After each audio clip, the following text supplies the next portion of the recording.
Mesdames et messieurs, bonsoir et bienvenue à votre émission Tout savoir sur l'immigration. Le même plaisir de vous retrouver pour vous présenter notre émission et Tout savoir sur l'immigration. Alors mon nom c'est François Jean-Denis, consultant canadien accrédité en immigration, à la mise en œuvre de notre ami Yvon Chéry. Nous sommes avec vous sur plusieurs plateformes, Radio Macaya, Radio Solidarité, Radio Télé-Express. Ça, c'est pour Haïti. Nous sommes également sur plusieurs plateformes. D'abord sur www.radioimmigration.com. Ensuite, la page Facebook de Vision Max Service. Nous sommes aussi sur Radio Continental. Pour écouter radioimmigration.com, vous avez aussi deux numéros à composer. 438-701-8343, 518-906-1857. Alors, c'est un devoir. Chaque semaine, nous sommes avec vous pour vous donner de nouvelles informations parce que pour nous, c'est important d'avoir l'heure juste, de savoir exactement à quel point les autorités en immigration au Canada sont rendues, c'est quoi on décide parce que il y va de votre avenir, vous qui êtes branchés, vous qui voulez venir au Canada, vous avez toujours besoin d'avoir des informations récentes pour savoir ce qui va se passer. Ce soir, à cette émission, effectivement, nous allons vous donner quelques informations qui pourraient vous intéresser. D'abord, nous allons vous parler de la réouverture prochaine du chemin Roxane. Pour les gens qui sont aux États-Unis et qui ont fait une demande d'asile, qui veulent faire une demande d'asile ici au Canada, c'est une bonne nouvelle parce qu'il y en a qui n'ont pas toujours des parents, qui n'ont pas toujours des personnes qui peuvent les aider à venir ici au Canada. Ça, c'est une bonne nouvelle. Nous allons vous parler aussi de beaucoup d'autres choses, des répercussions de la COVID sur l'immigration. Nous allons vous parler de la réouverture de la frontière avec les États-Unis, la frontière terrestre. Nous allons vous parler aussi des choses qui ont rapport à l'immigration Québec, l'immigration Canada, par exemple sur la question de la pénurie de main-d'œuvre. Et ensuite, nous allons vous parler d'Haïti avec les nouvelles des ambassades du Canada et des États-Unis, et à l'effet que les ressortissants américains, les ressortissants haïtiens et canadiens doivent quitter le pays le plus vite parce que la situation est difficile. Alors on va vous parler de ça et vous allez voir que ça va avoir un impact sérieux sur le traitement des dossiers en immigration. Alors on a beaucoup d'informations à partager avec vous. On vous demande de rester branchés et surtout de partager avec vos amis, vos proches. Vous leur dites que à cette émission-là, on va donner beaucoup d'informations dont ils vont avoir besoin et c'est important qu'ils soient branchés pour suivre, pour écouter cette émission-là. Alors, on prend la première pause à l'émission. Tout de suite après, on y revient pour la suite du programme. Vous suivez votre émission Tout savoir sur l'immigration. On vous rappelle le numéro de téléphone pour nous rejoindre 438-876-9398, 438-382-9398. On vous donne aussi le site internet de Vision Max Service, www.visionmaxservice.com ou www.visionmaxservice.ca. Vous avez deux numéros de téléphone pour nous rejoindre en Haïti, le 48 20 78 18, le 22 09 76 82. La page Facebook de Vision Max Service est toujours disponible. Si vous avez besoin de voir les émissions, vous pouvez y aller. Ensuite, sur WhatsApp, vous pouvez nous envoyer des messages au 438-876-9398. Et on rappelle aux gens qui sont en Haïti ou qui sont ici, qui appellent au bureau en Haïti. Alors, le bureau est à l'image du pays également parce qu'il y a une pénurie de carburant. Les gens n'arrivent pas à charger leur téléphone. Alors, souvent, vous appelez et vous constatez que le téléphone ne sonne pas. C'est parce que les téléphones ne peuvent pas être chargés et ça cause un sérieux problème. Alors, vous comprenez, c'est la situation en Haïti et nous sommes en Haïti. Ça veut dire que nous sommes obligés de vivre avec ces problèmes-là. Maintenant, on va commencer avec les répercussions de la COVID sur l'immigration. Et on vous a expliqué actuellement, c'est que dans les circonstances, c'est que les frontières terrestres entre les deux pays, États-Unis et Canada, sont ouvertes depuis le 8 novembre. On va en parler tantôt. Et aujourd'hui, le Canada reçoit des visiteurs à travers le monde. Tous ceux qui veulent venir au Canada, qui ont un visa de visiteur ou bien qui ont l'autorisation de voyage électronique, peuvent voyager. Maintenant, la situation, ce qui arrive, c'est que vous qui êtes à l'étranger, si vous voulez venir au Canada, on a défini les critères, on vous a dit voici comment vous devez faire. Alors d'abord, il faut être vacciné. Il faut recevoir les 2 doses de vaccin. Une fois que vous avez reçu les 2 doses de vaccin, là maintenant, ce qui va se passer, vous allez pouvoir rentrer. Il faut, si vous voyagez en avion, on a expliqué ça, vous devez prendre et faire le test 72 heures à l'avance. Si vous allez arriver, par exemple, par la voie terrestre, ce n'est pas nécessaire. Mais les gens qui arrivent ici comme visiteurs, non seulement doivent être vaccinés, et on a donné la liste des vaccins. Chaque semaine, on vous répète cette liste-là. Et en même temps, il faut remplir le formulaire ArriveCAN, où vous avez à expliquer ce que vous avez eu comme antécédent. Et il faut avoir votre visa valide, vos passeports. Il faut respecter tous les critères. Alors, on vous dit, c'est le conseil qu'on vous donne. Et ceci est valide soit pour les étudiants étrangers, pour les visiteurs, les travailleurs, pour tout le monde, puisqu'il y a maintenant tous ces contrôles à faire au niveau de la frontière, au niveau des points d'entrée. Alors, quand vous allez vous déplacer, prenez un peu de temps, allez un peu plus à l'avance, et puis avec ça maintenant, vous savez que si votre vol est par exemple à midi, au moins allez à l'aéroport vers 8h30 pour pouvoir passer toutes ces étapes-là avant de rentrer et de voyager. Parce que sinon, vous risquez de perdre du temps et peut-être que vous pouvez échapper votre vol. Ok? Alors, ça c'est la question pour les visiteurs, pour les personnes qui voyagent ici, les résidents temporaires. Pour les visiteurs, on vous rappelle aussi, parce que souvent, on m'a posé cette question-là. Ah oui, il y a un visa qu'on peut donner, on peut faire 2 ans, on peut travailler, on peut faire ceci, on peut faire cela. Je vous rappelle que un visa de visiteur, c'est un visa juste pour visiter le Canada et normalement, vous n'avez rien d'autre à faire avec le visa. Vous ne pouvez pas étudier, vous ne pouvez pas voyager avec ce visa, à moins que vous soyez un ressortissant en Europe où il y a des programmes vacances-travail. Ça veut dire que ce sont des personnes qui n'ont pas besoin de visa, mais il y a des accords qui ont été signés entre les 2 gouvernements, notamment la France et le Québec ou bien le Canada. Et ces gens-là arrivent comme visiteurs, mais ont le droit de travailler parce qu'ils font partie de ce programme vacances-travail ou le programme de mobilité internationale. Mais sinon, si vous êtes visiteur, sachez que vous n'avez pas le droit de travailler ou bien d'étudier. Et si vous voulez rester au-delà de cette période de séjour autorisée, vous devez faire une prolongation de séjour. Alors, c'est vraiment important de faire ça. Et si vous arrivez comme visiteur, ok, s'il vous plaît, si vous arrivez avec 2-3 sacs, 2-3 valises, un agent peut vous poser la question, pourquoi vous apportez tous ces valises-là? Quelle est votre intention? Alors, c'est important de savoir que si vous voyagez pour 1 semaine, 2 semaines, vous savez que ce n'est pas nécessaire d'avoir tous ces sacs-là. Ensuite, en période scolaire, quand vous voyagez avec les enfants, un agent peut vous poser la question aussi, où est-ce que les enfants sont à l'école, pourquoi ils sont avec vous, et l'agent peut penser de façon raisonnable que vous avez une autre intention en venant comme visiteur. Et si l'agent vous demande est-ce que vous avez l'intention de faire une demande d'asile, et si vous dites oui, vous allez faire cette demande-là sur place, on va vous poser des questions. Et si vous ne savez pas exactement c'est quoi la demande d'asile, vous risquez de commettre des erreurs. Et c'est pourquoi on vous dit, prenez des conseils. Si vous avez l'intention de demander la protection du Canada, prenez des conseils pour qu'on puisse à ce moment-là vous aider. Maintenant, pour les étudiants étrangers, ce qui arrive, c'est que là, on vous dit, les étudiants étrangers, c'est sûr que pour le moment, ça c'est important à rappeler. Si vous arrivez maintenant au Canada, et alors que les cours ont déjà commencé, un agent d'immigration peut vous empêcher de rentrer, peut annuler votre permis d'études. Parce que n'oubliez pas, on ne vous donne pas le permis d'études à l'étranger. Le permis d'études est donné ici au Canada au point d'entrée.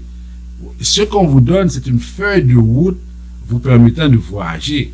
C'est l'agent au point d'entrée qui va déterminer, qui va imprimer le permis d'études dans la mesure où il constate que vous avez rempli tous les critères.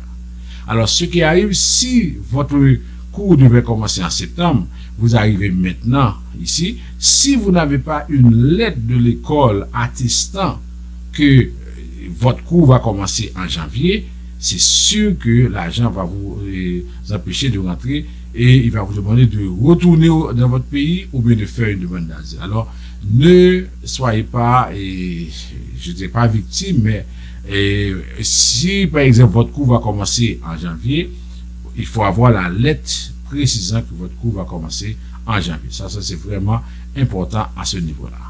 Maintenant, pour ce qui a trait aux questions de permis de travail pour les gens qui veulent, par exemple, faire des demandes comme aide familiale résidente, à ce moment-là, tout ce que vous avez à faire, c'est de vous organiser pour entreprendre les démarches et savoir comment procéder. Pour les gens qui sont également en Haïti, qui veulent, par exemple, faire les démarches et qui, par exemple, ont des rendez-vous à l'ambassade du Canada en Haïti, sachez que ces rendez-vous-là ont été repoussés à plusieurs reprises parce que les gens ne pouvaient pas se présenter. Alors, tout ce que vous avez à faire, c'est d'envoyer un courriel à l'ambassade du Canada en Haïti pour savoir à quel moment vous pouvez venir, ou bien, parce que de toute façon, si vous êtes dans le sud, vous avez un rendez-vous à l'ambassade en Haïti, c'est sûr que vous ne pouvez pas passer, à moins que vous preniez un avion et vous allez là-bas. C'est la seule chose que vous pouvez faire, parce qu'il y a des vols qui assurent le trajet Port-au-Prince, alors des vols aériens, alors c'est seulement ça que vous pouvez faire. Ça, c'est encore, on continue avec les répercussions de la COVID. Maintenant, si vous avez, pour les personnes qui sont aux États-Unis, les gens qui veulent faire des demandes d'asile, on rappelle que l'entente sur les pays tiers sûrs reste en vigueur. Et puis là, par rapport à ce qu'on a dit sur, par exemple, le chemin Oxane, on va en parler tantôt. Mais si vous voulez faire une demande d'asile jusqu'à présent, vous devez passer par Saint-Bernard de la Colle, qui est la frontière officielle. Et là, maintenant, vous devez avoir des parents qui peuvent vous faire rentrer, c'est-à-dire des parents qui ont un statut ici et des parents proches. Les cousins ne sont pas compris parmi ça. OK? Maintenant, si on regarde, par exemple, les gens, prenons les cas de citoyenneté. Si vous voulez faire votre demande de citoyenneté, c'est que vous pouvez le faire, mais sachez que les jours passés à l'étranger ne comptent pas. Il faut avoir les 1095 jours. Les 1095 jours vous permettent à ce moment-là de rester au pays et de faire votre demande d'asile. Tandis que pour l'examen de citoyenneté, on doit vous choisir, on doit vous déterminer que effectivement vous êtes en mesure de pouvoir faire votre demande, et c'est important à ce niveau-là de pouvoir procéder. Et pour la prestation de serment, ça se fait aussi par vidéoconférence. Il faut attendre qu'on vous invite. Maintenant, pour ce qui a trait à la commission de l'immigration et du statut de réfugié, les audiences se continuent, et puis on est déjà rendu au mois de mars, imaginez. Alors on donne des dates, alors c'est sûr que ça va très vite, on va voir ce qui va se passer. Pour l'immigration Québec, on dit que il continue, il y a le plan qui a été annoncé pour 2022, mais pour l'immigration Québec, on continue à travailler pour voir comment on peut résoudre ces problèmes-là. Et je pense qu'on a fait le tour des répercussions de la COVID sur l'immigration. On va juste prendre quelques secondes de pause, et puis là maintenant, on va commencer avec les nouvelles. Désormais, sur www.radioimmigration.com, l'émission Tout savoir sur l'immigration est à votre service. Vous suivez votre émission Tout savoir sur l'immigration. Alors on commence avec les nouvelles. Alors lundi dernier, c'était le 8 novembre 2021, et c'était le jour de la réouverture des frontières terrestres avec les États-Unis. Après 19 mois de fermeture pour les voyageurs canadiens, maintenant c'était le tour de ces gens-là de pouvoir passer par la frontière. Alors il faut dire que les Américains ont pris du temps avant d'autoriser ça, alors que depuis le 9 août, le Canada a autorisé les voyageurs américains à entrer au pays. Alors maintenant, ce qui va se passer, c'est que pour aller aux États-Unis, on doit être doublement vacciné, ça veut dire on doit recevoir les 2 doses des vaccins d'AstraZeneca, Pfizer ou Moderna, et pour Johnson & Johnson, une seule dose est acceptée. Et ensuite, si on veut voyager aux États-Unis, comme on dit, on n'a pas besoin de présenter un test négatif datant de moins de 3 jours. une preuve d'établissement, c'est qu'on est pleinement vacciné. Mais si on n'est pas pleinement vacciné, on doit le faire. OK? Et on dit au Canada, les modalités pour entrer au pays sont les mêmes, quel que soit le moyen de transport. Elles varient seulement en fonction du statut d'une personne au pays, citoyen, résident permanent ou bien résident temporaire. OK? Maintenant, ce qui arrive, c'est que on dit que si vous devez rentrer par voie aérienne, si vous devez aller aux États-Unis par voie aérienne, ça veut dire que le test de 62 jours avant est obligatoire, tandis que si c'est par voie terrestre, vous n'avez pas besoin de faire ce test-là. Maintenant, on continue, on regarde pour la situation avec les snowbirds. Ce sont des personnes qui passent généralement l'hiver aux États-Unis, dans l'État de Floride. Alors, ces gens-là étaient vraiment contents parce qu'ils ont pu voyager, parce qu'avant, ils devaient acheter des billets d'avion pour y aller parce qu'ils ne veulent pas passer l'hiver ici. Mais ils ont fait des attentes de plusieurs heures avant de pouvoir passer au poste frontalier Saint-Bernard-de-la-Colle parce qu'ils attendaient avec impatience. Toujours sur la question de la frontière, hier, Radio-Canada a présenté un article où il a donné cette nouvelle-là que d'ici la fin du mois de novembre 2020, il est possible que la frontière, que la réouverture, que le chemin Roxane soit ouvert.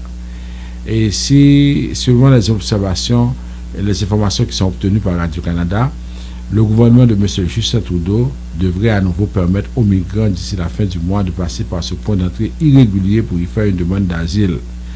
Alors, c'était fermé depuis mars 2020 à cause de la pandémie. Et là maintenant, les gens ne pouvaient pas rentrer.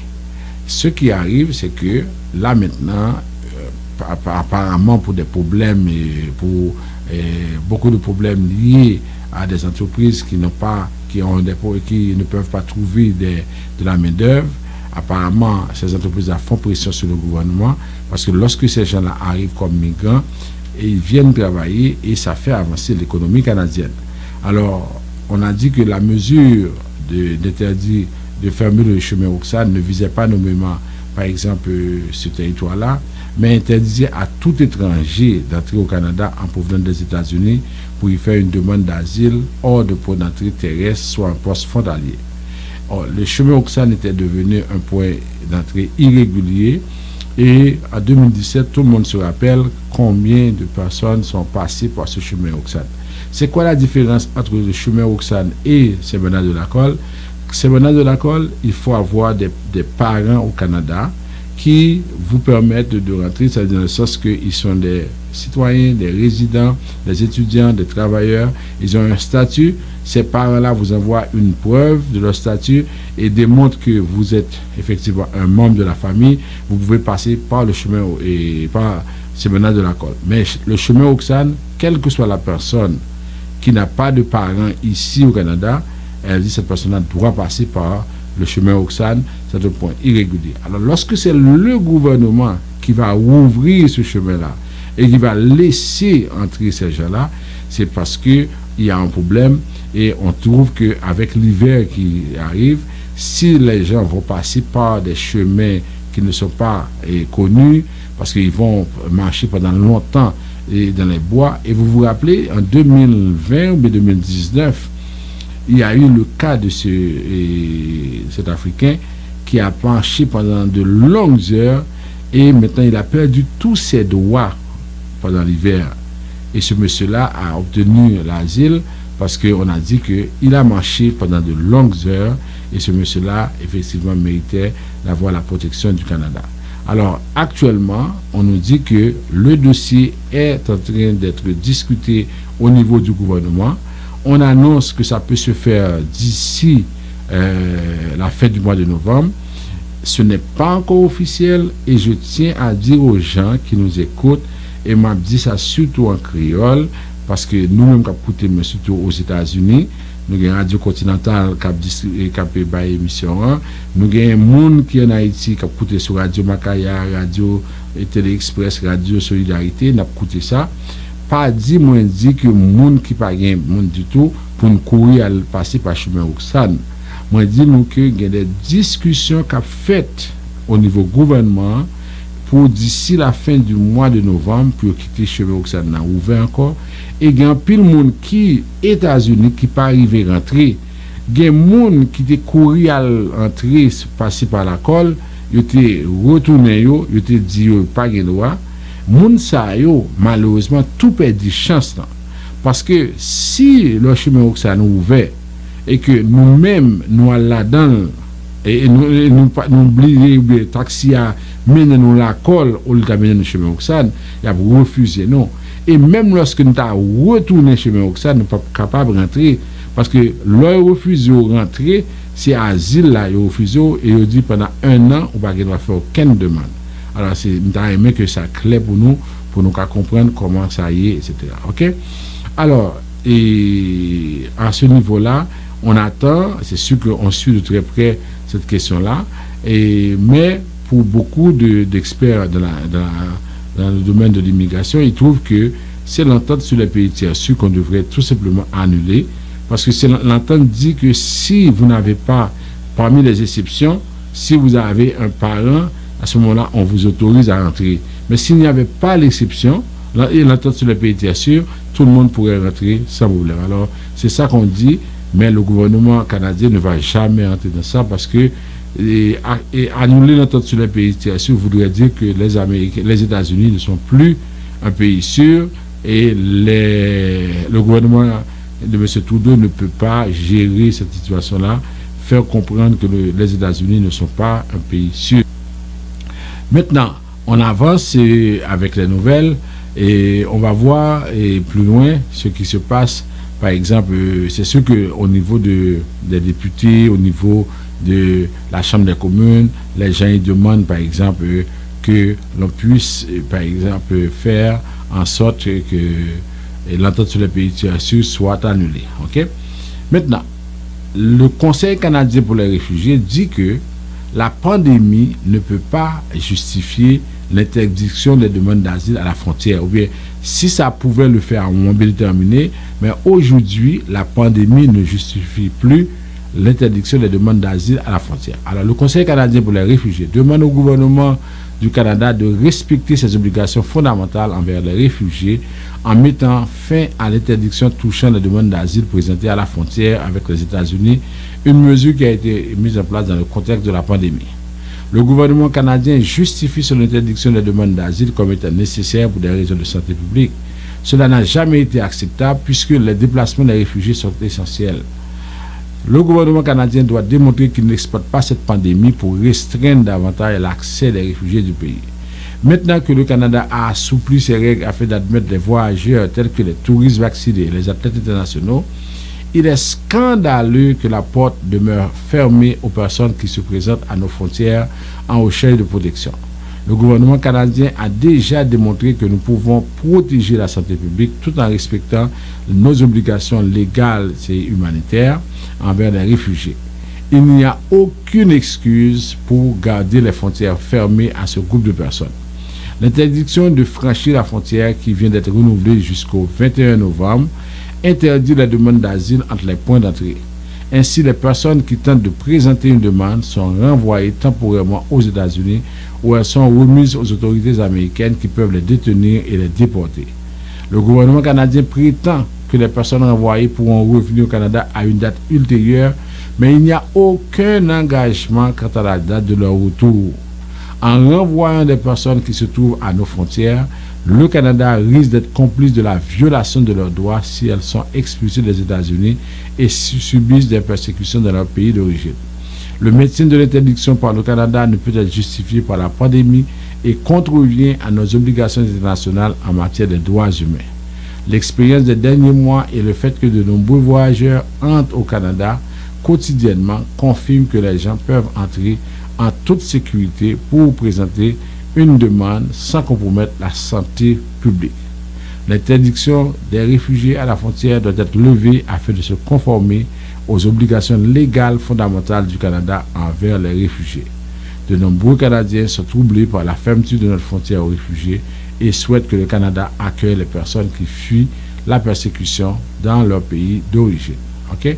Alors, c'est ça la note du Conseil canadien pour les réfugiés. Une autre nouvelle, on apprend que Ottawa promet le regroupement familial pour les interprètes afghans dès le 9 décembre. Le programme de regroupement familial pour les proches d'anciens interprètes afghans entre en vigueur le 9 décembre, promet le gouvernement de M. Trudeau. La nouvelle a été accueillie avec un grand soulagement parmi les 300 membres du collectif des anciens interprètes canado-afghans. Mardi dernier, les 6 représentants du collectif ont eu une rencontre virtuelle avec le nouveau ministre de l'Immigration, M. Sin Fraser. Ils ont reçu de sa part la promesse de voir les dossiers de leurs proches traités par les services du ministère dès le 9 décembre. Il s'agit de demandes de regroupement familial portant sur 5000 personnes, soit des parents, frères et sœurs et membres des familles élargies des anciens interprètes. La liste avait été fournie au ministère le 20 septembre dernier. On est content pour les Afghans, on trouve que c'est une bonne décision, mais cependant, ce qu'on dit également, on dit que il n'y a pas eu seulement les Afghans qui ont eu ces problèmes-là, il y a eu aussi les Haïtiens, OK, qui ont vécu un tremblement de terre au mois d'août 2021. Et qu'est-ce que le gouvernement fédéral de M. Trudeau attend avant de mettre sur pied un programme pour soulager ces gens-là? Et on va voir plus loin, lorsque maintenant on a demandé à du personnel de l'ambassade non essentiel de quitter le pays, maintenant il va y avoir moins d'agents d'immigration dans les bureaux et ça va encore prendre plus de temps, alors que les gens aujourd'hui ne savent plus où se donner la tête. OK? Ça, c'est vraiment, vraiment difficile. Alors, maintenant, on va regarder un autre article sur la plume de Mme Estelle Louineau qui parle de la loterie des résidences permanentes. Elle dit que des immigrants attendent depuis plus de 2 ans pour que leur demande de résidence permanente soit approuvée par Immigration Canada. Leurs amis qui ont pourtant soumis leur demande après eux voient leur dossier d'immigration bouclé beaucoup plus vite. On a parfois des dossiers, 1 ou 2 qui cheminent vraiment plus lentement, qui sont bloqués, sans qu'on sache vraiment, a déclaré une avocate en droit d'immigration au cabinet Imétis. Même si elle n'est pas représentée par le cabinet, Estelle Louineau, française d'origine, se reconnaît dans ce portrait. L'analyse environnementale est arrivée au Québec en 2016 dans le cadre d'un accord double diplôme avec Polytechnique Montréal. Un permis de travail post-diplôme de 2 ans lui a permis d'être embauché par le Centre international de référence sur le cycle de vie des produits, procédés et services. Après ce travail est venue l'envie de s'installer à Montréal. Je me suis senti super bien au Québec. Je trouve que l'attitude des gens était dans l'espace public est beaucoup plus ouverte qu'en France. En juin 2019, elle a obtenu son certificat de sélection du Québec. Puis, elle a soumis sa demande de résidence permanente au programme de travailleurs qualifiés du Québec. Elle a reçu un accusé de réception le 15 juillet 2019. Depuis, silence radio.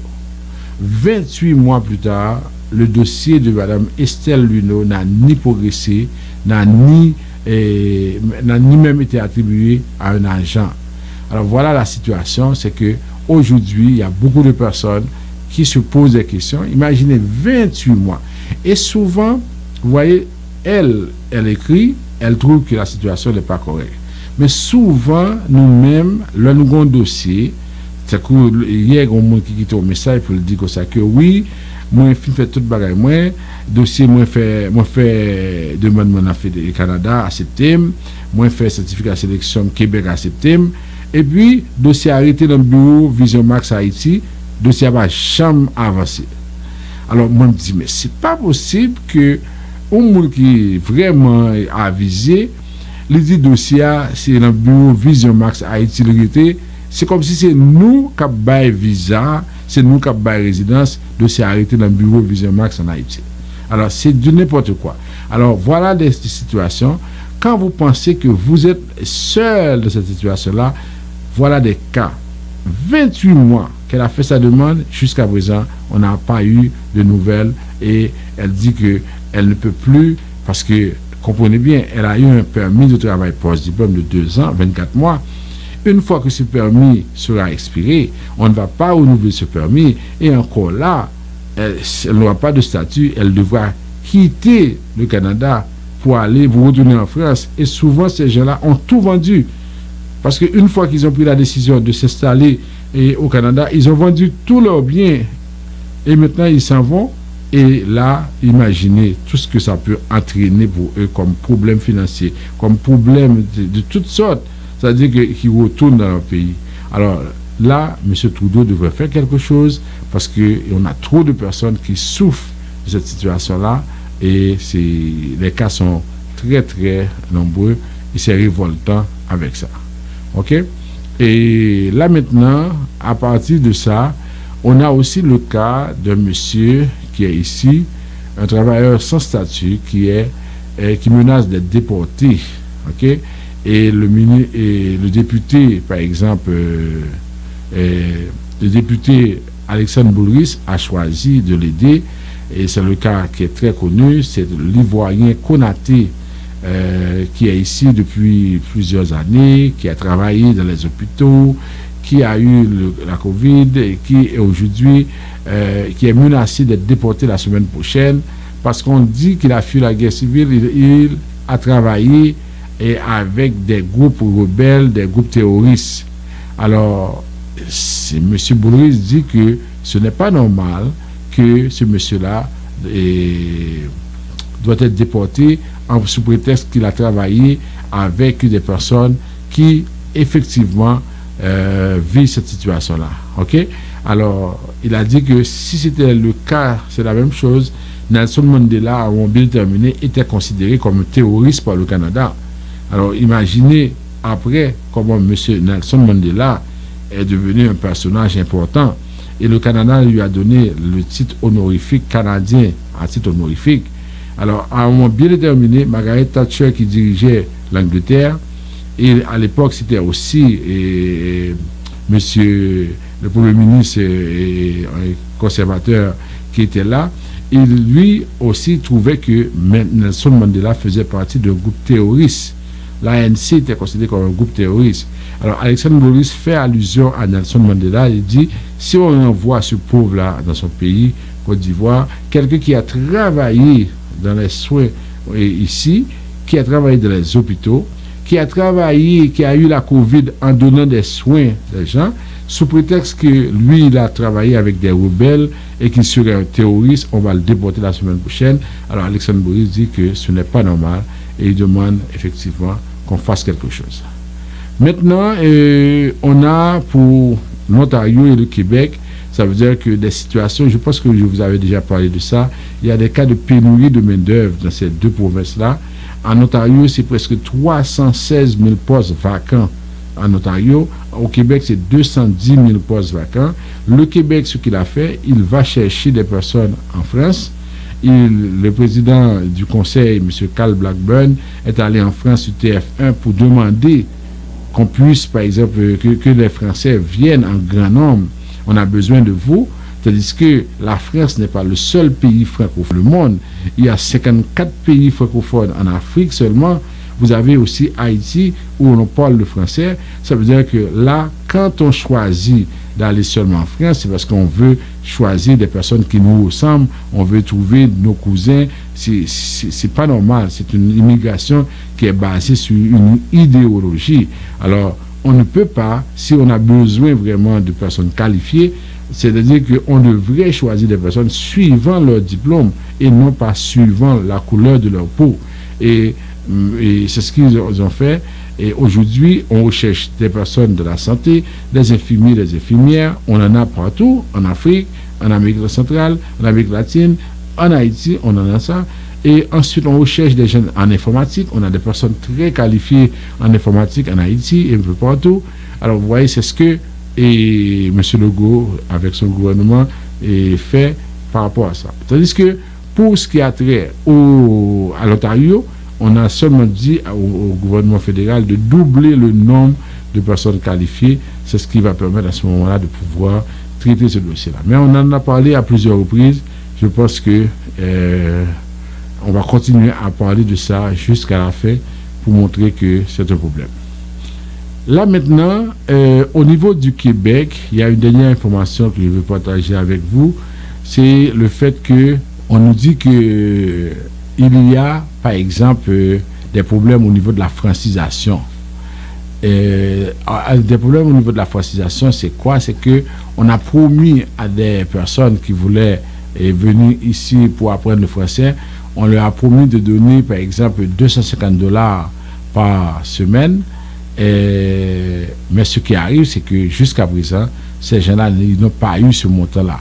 Alors, on leur a promis $200 au lieu de $250, $200 par semaine pour subsister pendant qu'ils sont consacrés à temps plein à l'apprentissage du français, ou $25 par jour de cours à temps partiel.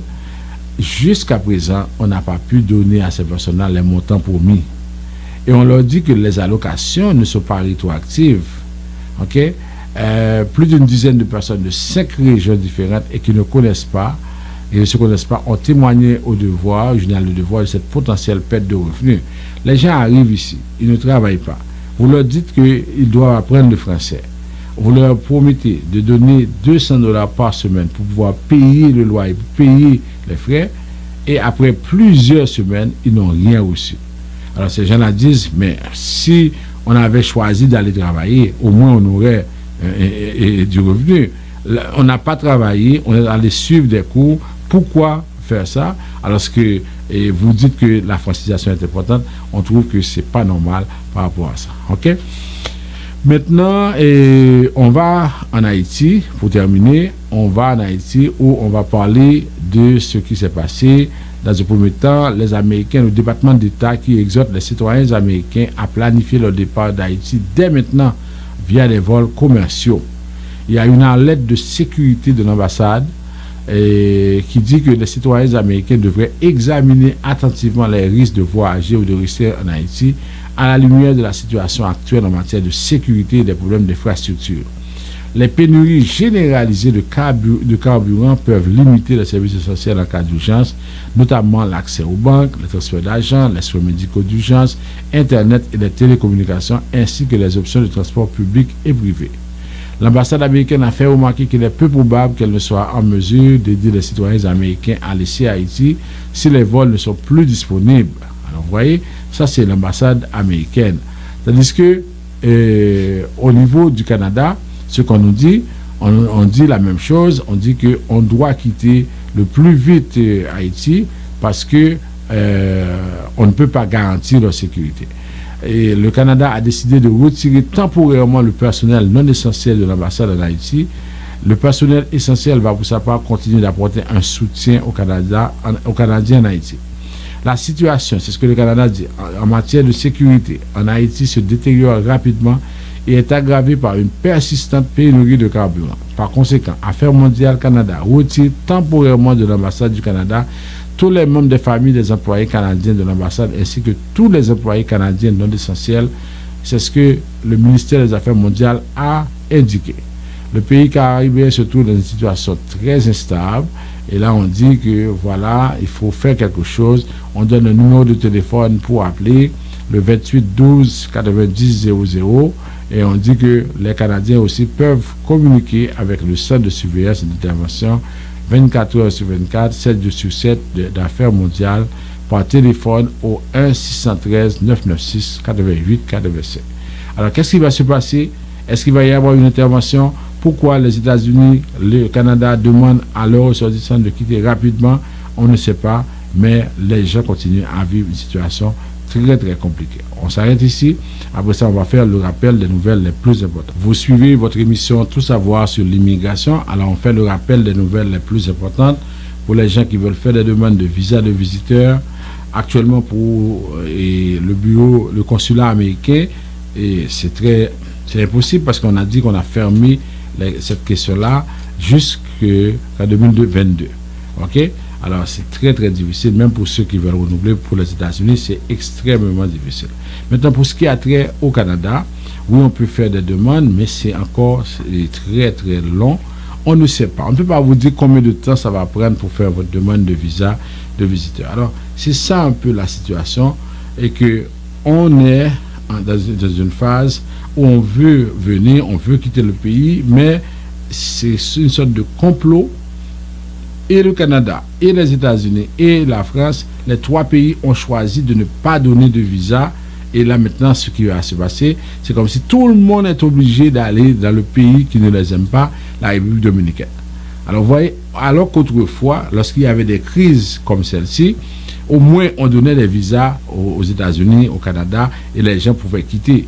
Mais apparemment, il y a eu une décision, c'est comme si on va fermer nos portes pour les gens qui veulent aller aux États-Unis, au Canada et en France. Et là maintenant, on va seulement les orienter vers la République dominicaine qui va faire son beurre sur le dos de ces Haïtiens et en même temps en disant n'importe quoi. On a vu cette semaine sur WhatsApp comment les Dominicains comment les autres Dominicains étaient en train de renvoyer, de déporter des femmes enceintes.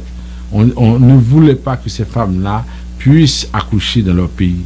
Et si nos dirigeants étaient responsables, si les dirigeants n'ont pas de voler l'argent pays et de construire notre hôpital, je dis à mesdames haïtiennes, pas besoin d'aller dans ce domaine pour accoucher.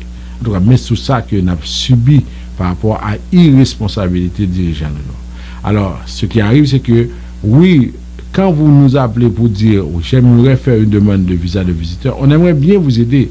Mais cependant, on vous dit ce qui est vrai, ce qui est la vérité. On vous dit que même si vous faites la demande, c'est sûr que ça va prendre beaucoup de temps. Maintenant, pour les permis d'études, bon, c'est l'option qui paraît être la plus intéressante.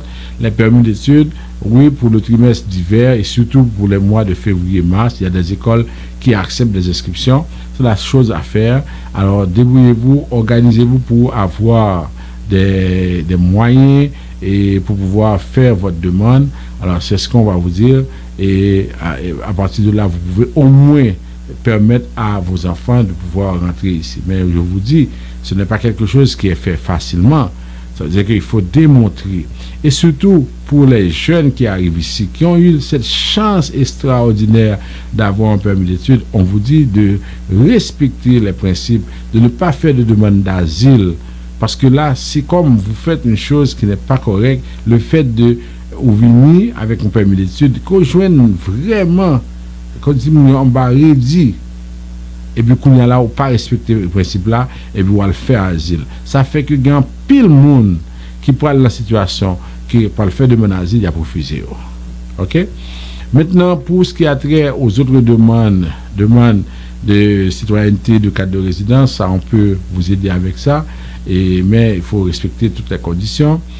Pour les demandes de travailleurs qualifiés, et c'est toujours la même chose qu'on dit, et en 2022, comme on avait annoncé la semaine dernière, avec le nouveau plan d'immigration pour le Québec, oui, il y a de fortes chances que plus de personnes soient sélectionnées par le Québec. C'est ça nous dit. Nous dit qu'il y a un pile de chances que fait ça. Même on pas connaît combien de monde a sélectionné. C'est pas parce que dans le plan d'immigration, il dit apprend jusqu'à 70 000 personnes, qui est à peu près 40 000 peut-être ou bien 35 000 travailleurs qualifiés. C'est pas parce que dit ça que ça veut dire ou même il va le voir chercher ou il va le voir il va sélectionner parce que le travailleur qualifié ça pour nous comprendre c'est le gouvernement qui sélectionné. OK, ça veut dire même si tu prends 500 000 si on pas sélectionné ou pas là-dedans, sélection pas dépend de nous, sélection dépend du gouvernement et suivant besoin gouvernement. Je dis à plus fort domaine yo prend c'est monde qui dans santé, monde qui dans informatique, monde qui dans des domaines qui ont besoin. Par exemple, là où tu es noir, on nous dit dans un métier, où tu es noir médecin, il va prendre, tandis que il prend un monde qui est mécanicien. Alors, c'est pas venir dire que c'est un monde nous connaît, qui passe dans Vision Max, il est bon, mais nous-mêmes, nous fait demande pas nous pas bon, il va courir les nous, même pas connaître. Le monde qui a sélectionné, c'est pas moi-même qui a dit gouvernement choisi monde ça. Monde qui a sélectionné, ça c'est monde qui sélectionné parce que le gouvernement choisit. Nous tous qui dans le programme là déjà dit nous ça et nous tous qui aller sur le site Immigration Québec là pour nous voir comment le programme là pas venir dans la situation pour nous faire des barrières comme ça. OK? Maintenant pour le programme de parrainage de parents et pour le monde qui fait demande et c'est ceux que gagnent le sélectionné le 6 décembre pour la plupart ces dernières dates là, faut nous faire tout ça capable pour nous gagner temps voyer demande nous. Alors, moi je dis ça parce qu'il y a plus de monde qui ne peut jamais comprendre. Pour faire parrainage parents, qui c'est maman, papa, frère, et maman, papa, grand-père, grand-mère, c'est tirage au sort. Parce que moi, plus de monde vient, je dis, moi, je besoin de parrainer maman qui est en Haïti. Non, ça ne se fait plus de cette façon-là. Et Depuis 2011, on a mis des changements, on a fait des changements dans le programme de parrainage de parents. Ça veut dire que c'est pas comme ça que vous allez faire, et puis vous appelez, et puis vous réglez cette situation-là. OK? Maintenant, pour ce qui a trait au parrainage de conjoint, ça veut dire que là, maintenant, la question se pose, il y a plein de monde qui vient de côté non. Oui, je besoin parrainer et on m'ensemble avec lui, même pas pour l'Haïti pour mal marier, situation pas bon, qui ça pour me faire, est-ce que je vais une lettre pour lui pour me capable faire les venir m'a fait mariage là ici.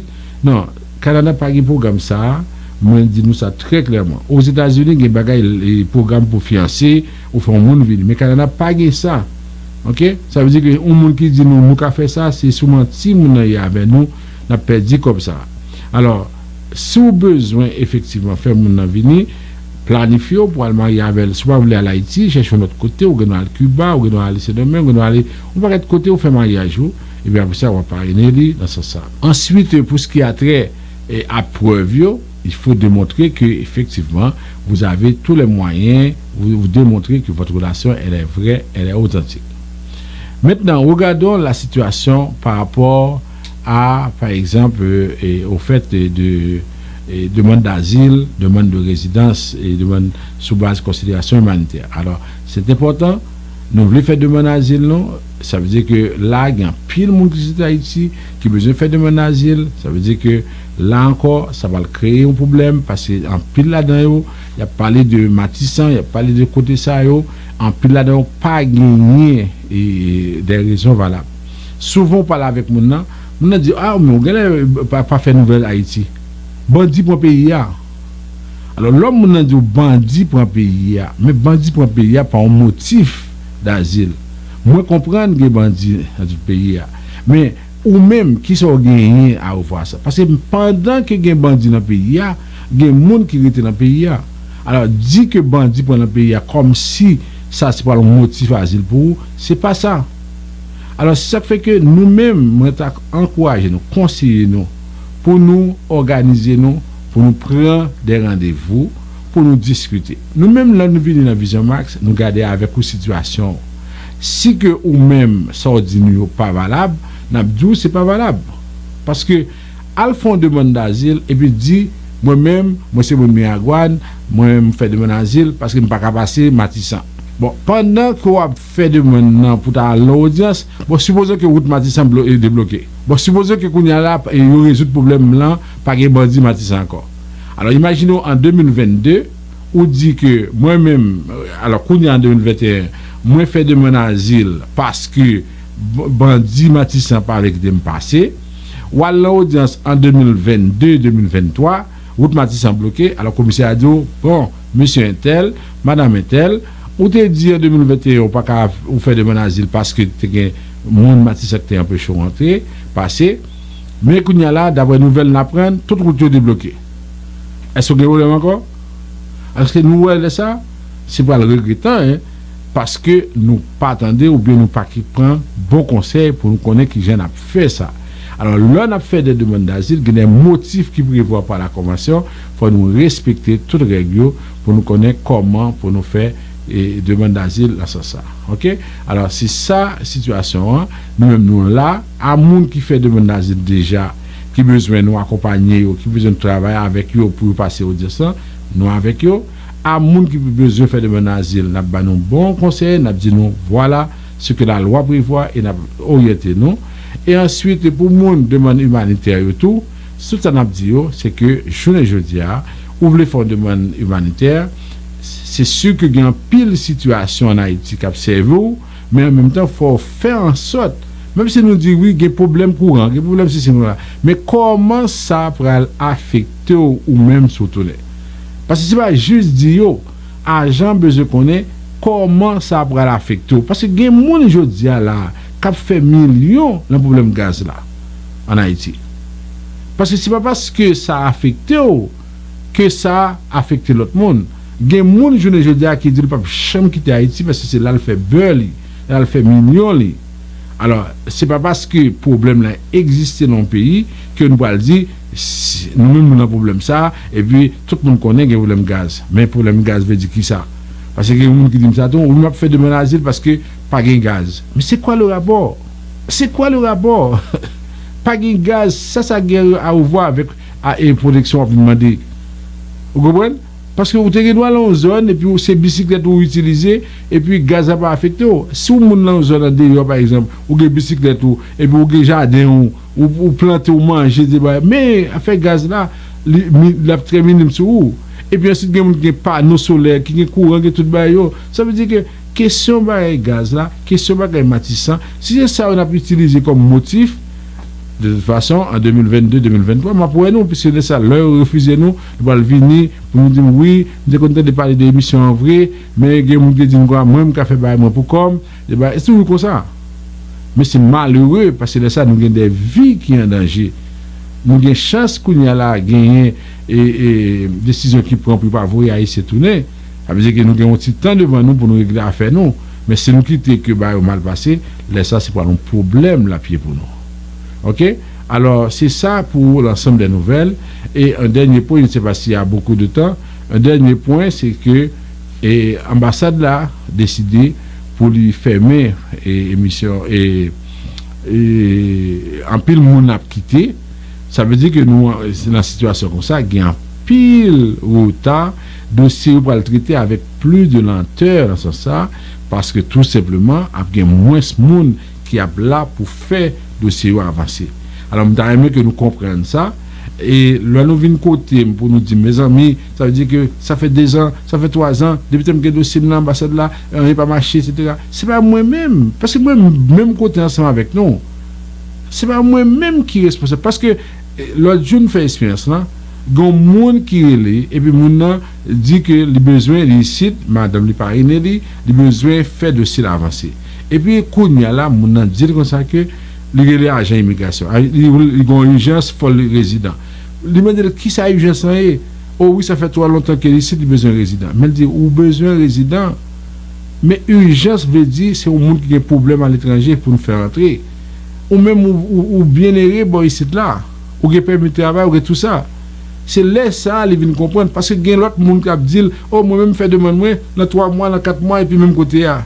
Mais qui demande mon faire pour 3 mois, dans 4 mois, et puis qui te répond? Demande permis de travail?